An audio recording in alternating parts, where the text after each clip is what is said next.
आपण बघत आहात आवाज कसमादेचा।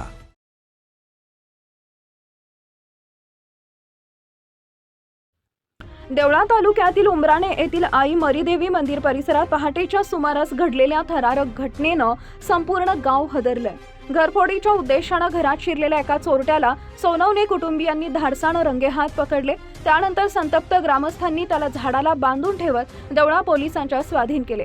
या झटापटी दरम्यान चोरट्यानं केलेल्या हल्ल्यात 2 जण जखमी झाले असून भाऊसाहेब सोनवणे यांच्यावर मालेगाव येथील खासगी रुग्णालयात उपचार सुरू आहेत। मिळालेल्या माहितीनुसार गोरख सुरेश सोनवणे व त्यांचे बंधू भाऊसाहेब सोनवणे हे आपल्या कुटुंबासह उमराणे इथं वास्तव्यास आहेत। उन्हाळ्याच्या उकाड्यामुळे दोन्ही कुटुंबीय घराच्या गच्चीवर झोपले होते। यात संधीचा फायदा घेत अज्ञात चोरट्यानं घराचे कुलूप तोडून आत प्रवेश केला। त्यानंतर कपाटातील अर्धा तोळा सोन्याचे दागिने चोरून इतर मौल्यवान वस्तूंचा शोध घेत होता। पहाटे सुमारे 4 वाजण्याच्या सुमारास गोरख सोनवणे यांना जाग आल्यानंतर घराचा दरवाजा उघडा असल्याचं त्यांच्या निदर्शनास आलं।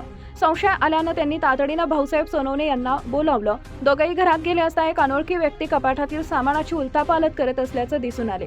त्यांनी आरोपीला पकडण्याचा प्रयत्न केला असता त्यांनी हातातील स्क्रूड्रायव्हरनं भाऊसाहेब सोनवणे व जगदीश सोनवणे यांच्यावर हल्ला केला। अचानक झालेल्या हल्ल्यानंतरही गोरख सोनवणे यांनी धैर्य न गमावता आरोपीला घट्ट पकडून ठेवले। दरम्यान आरडाओरडा ऐकून परिसरातील नागरिक घटनास्थळी धावून आले। ग्रामस्थांनी एकत्र येत आरोपीला ताब्यात घेतले व त्याचा पळून जाण्याचा प्रयत्न हाणून पाडला। संतप्त नागरिकांनी त्याला झाडाला बांधून ठेवत पोलिसांना माहिती दिली। या प्रकरणातील आणखी एक धक्कादायक बाब म्हणजे संबंधित आरोपी चोरीच्या आदल्या दिवशी बहुरूपीच्या वेशात परिसरात फिरत होता। पाणी पिण्याच्या बहाण्यानं तो सोनवणे यांच्या घराजवळ आला होता। यावेळी त्यानं परिसराची रेकी केल्याचा संशय ग्रामस्थांनी व्यक्त केला।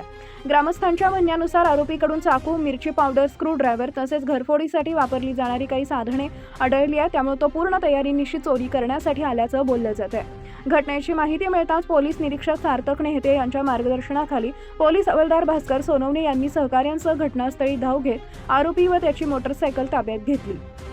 पोलिसांनी आरोपीला ताब्यात घेऊन पुढील तपास सुरू केलाय। प्राथमिक माहितीनुसार संबंधित आरोपी हा सराईत गुन्हेगार असून त्याच्यावर विविध ठिकाणी 25 ते 30 गुन्हे दाखल असल्याची माहिती समोर येते। मात्र याबाबतची अधिकृत पुष्टी पोलीस तपासानंतरच होणार आहे। सोनवणे बंधूंनी दाखवलेला धाडस, प्रसंगवधान आणि ग्रामस्थांची सतर्कता यामुळे मोठा अनर्थ टळला असून या घटनेची संपूर्ण देवळा तालुक्यात जोरदार चर्चा सुरू आहे। नागरिकांकडून सोनवणे कुटुंबियांच्या धाडसाचं कौतुक केलं जातं।